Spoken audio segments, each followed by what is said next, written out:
नमस्कार दोस्तों। मेरे channel science and psychology by Vikram sir में आप सबका स्वागत है। तो पहला क्वेश्चन है, दाब का मात्रक है। दाब का मात्रक है। तो पहले अपन देखते हैं, पहले अपन को ये अगर ऑप्शन में आ रहा तो उसको देख लो। जैसे डाइन, तो अपन देखते हैं डाइन किसका मात्रक है सीजीएस में। तो डाइन बल का मात्रक है। जूल किसका है, कार्य और ऊर्जा का। वाट किसका है, तो वाट शक्ति का। पीछे कौन बचा, पास्कल।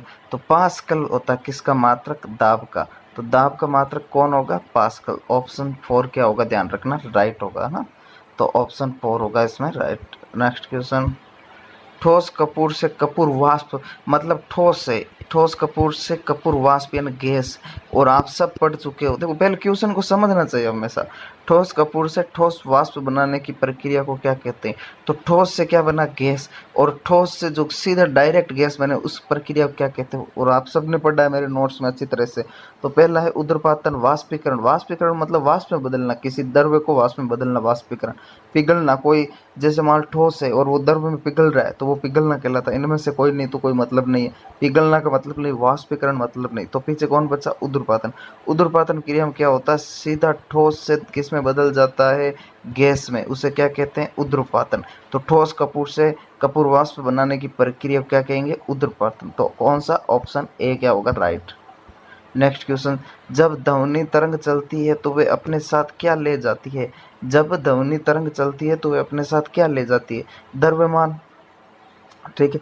तो आपने देखा कि तरंग का साथ द्रव्यमान है ना। तो इसका कोई मत लेना देना ही नहीं हुआ। ध्वनि, हाँ ठीक है, ध्वनि तो ले जाएगी, चलो ठीक है। ऊर्जा, इनमें से कोई नहीं, तो इनमें से कोई नहीं, गलत होता है। ध्वनि, और ध्वनि तो खुद है, ध्वनि तरंग है उस नाम, तो ध्वनि तो है ही है, इसका कोई लेना देना नहीं हो। इसके साथ और क्या ले जाएगी, तो ऊर्जा ले जाएगी। क्या ले जाएगी, ऊर्जा। तो ऑप्शन इसका सी राइट होता है। अरे ध्वनि तरंग, तरंग में ऊर्जा होगी तभी तरंग आगे गति कर पाएगी। और जब तरंग के पास ऊर्जा ही नहीं होगी तो वो ज़्यादा दूर तक नहीं चल पाएगी, है ना। तो ऊर्जा आवश्यक है। तो ध्वनि और तरंग अपने साथ ऊर्जा ले जाती है जिससे वो अधिक दूरी तय कर सके, है ना। तो कौन, ऑप्शन सी राइट होता है, इसमें ध्यान रखना। नेक्स्ट क्वेश्चन, चाबी भरी घड़ी में कौन सी ऊर्जा, चाबी भरी घड़ी में कौन सी ऊर्जा होती है। और मैं पढ़ाता हूँ तो एक एग्जांपल देता हूँ बचपन का। मैं बताता हूँ, बचपन में अपन एक गाड़ी से गेम खेलते थे, या गाड़ी से खिलौने से अपन खेलते थे कुछ, जिसमें चाबी भरते थे। तो चाबी भरना मैं अपन उस पढ़ाते समय बताता हूँ, चाबी भर रहे हैं तो कौन सी ऊर्जा संचित हो रही है ना। तो गतिज ऊर्जा, गतिज ऊर्जा मतलब गति कर रही है, तो मतलब नहीं, अभी तो अपन चाबी भर रहे हैं, गति नहीं। संचित ऊर्जा, कई बार विद्यार्थी ये करते थे, संचित ऊर्जा। चाबी भर रहे हैं तो अपन ऊर्जा संचित कर रहे हैं। अरे संचित कर रहे हैं, लेकिन संचित ऊर्जा तो एक नाम है, लेकिन वो पूर्णतः ऊर्जा का प्रकार नहीं। ऊर्जा का प्रकार तो अपन गतिज, स्थितिज, यांत्रिक इस प्रकार पढ़ते हैं। तो संचित तो कर रहे हैं, ये तो बात सत्य है, लेकिन वो किस ऊर्जा में कर रहे हैं। तो ये ऑप्शन उसका मतलब नहीं। यांत्रिक ऊर्जा, यांत्रिक ऊर्जा में दोनों आ जाते हैं, गतिज और स्थितिज, तो यह गलत होता है। स्थितिज ऊर्जा, स्थितिज ऊर्जा में वो ऊर्जा अपन क्या कर रहे हैं, संचित। तो ये संचित किस में आ जाता है, स्थितिज के अंदर आ जाता है। क्यों, स्थितिज ऊर्जा एक ऊर्जा का प्रकार है, जबकि संचित एक प्रकार नहीं है, ध्यान रखना। तो कौन सा राइट होगा, स्थितिज ऊर्जा। स्थितिज ऊर्जा में अपन ऊर्जा को इकट्ठा करते हैं, ऊर्जा को संचित करते हैं। जैसे गाड़ी में चाबी भर रहे हैं, या किसी गेंद को अपन ऊपर लेके छत पर, या इन अपन धनुष से तीर खींचते हैं ना, तो तीर खींचते समय जो ऊर्जा संचित कर रहे हैं वो स्थितिज ऊर्जा है ना। तो कौन सा, ऑप्शन ए राइट होता है। नेक्स्ट क्वेश्चन, जब कोई नाव डूब जाएगी यदि वे पानी हटाती है। कौन सी ऐसी नाव है जो डूब जाएगी, वे पानी हटाती है अपने। अब अपने कौन कौन से ऑप्शन है, आयतन के बराबर, पृष्ठ भाग के बराबर, है ना, घनत्व के बराबर, भार के बराबर। तो ध्यान रखना, भार अब उसमें कितना है क्या नहीं, घनत्व है उसमें कितनी डेंसिटी है, मतलब उसका जो घनत्व एक फिक्स रहेगा। जैसे मतलब मैं बताता हूँ, हर पदार्थ का जैसे घनत्व फिक्स हो रहा है ना, पृष्ठ भाग और आयतन। तो हमेशा ध्यान रखना, अगर यदि कोई नाव है वे अपने बराबर आयतन के, मतलब आयतन के बराबर पानी हटाएगी तो वे डूब जाएगी, ध्यान रखना। तो ऑप्शन ए कौन सा होता है, राइट होता है। नेक्स्ट क्वेश्चन, किस गुणधर्म के कारण पानी से भरे बर्तन में, किस गुणधर्म के कारण पानी से भरे बर्तन में डुबाई गई छड़ी मुड़ी हुई प्रतीत होती है। और मैं बताता हूँ, देखो जो भी सत्य है वो तो कहाँ हो गए, परावर्तन में। तो अपन को देखो छड़ी एकदम सही कैसी दिख रही है, मुड़ी हुई, मतलब झूठा हो रहा है। तो परावर्तन तो हमेशा कैसा दिखाता है, सत्य। तो यहाँ पे तो वो गलत होता है। मैं पढ़ाता हूँ तो सब बताता हूँ ना आपको, जो सत्य घटना है वो कौन, परावर्तन। फिर प्रकीर्णन, प्रकीर्णन का मतलब फैलना। तो यहाँ पे क्या छड़ फैल रही है क्या, कोई लेना देना, गलत। उत्प्लावन, उत्प्लावन मतलब तैरना वहाँ पे। तो यहाँ पर छड़ तैर रही है क्या, ऐसे कह रहा है कि छड़ ऊपर तैरती हुई, नहीं, गलत। फिर होता है कौन पीछे बता अपवर्तन, तो बूढ़ी हुई जितनी भी घटनाएं वो अपवर्तन में होती है। तो गुणधर्म के कारण पानी से भरे बर्तन में डुबाई गई छड़ मूढ़ी भी प्रतीत होती है, किसके कारण? अपवर्तन के कारण। तो कौन सा ऑप्शन सी राइट होता है।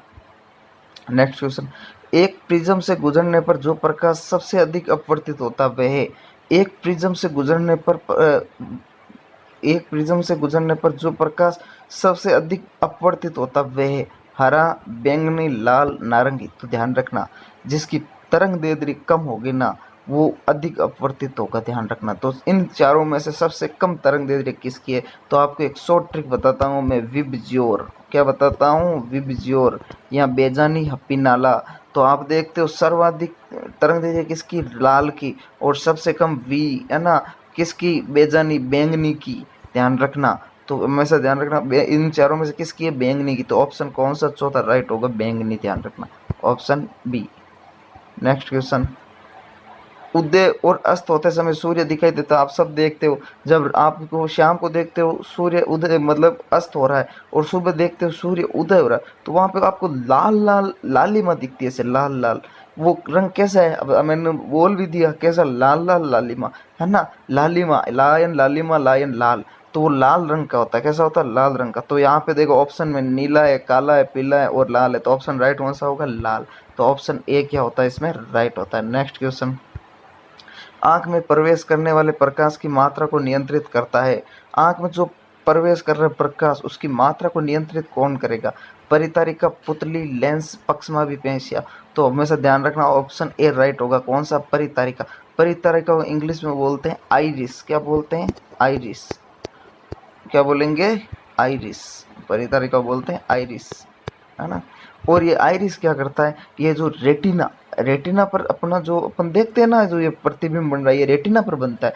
जैसे मान लो मैं कोई वस्तु को देख रहा हूँ, मेरे आंख के अंदर प्रतिबिंब बन रहा है, वो रेटिना पर बन रहा है। उस रेटिना पर जो प्रकाश आएगा उसको नियंत्रित कौन करेगी? ये परितारिका, आइरिस करेगी। इसका मतलब आंख में भी जो प्रकाश आएगा उसको, आंख में ही तो है रेटिना, जो प्रकाश आएगा उसको कौन नियंत्रित करेगी? परितारिका या आइरिस करेगी, ध्यान रखना, है ना।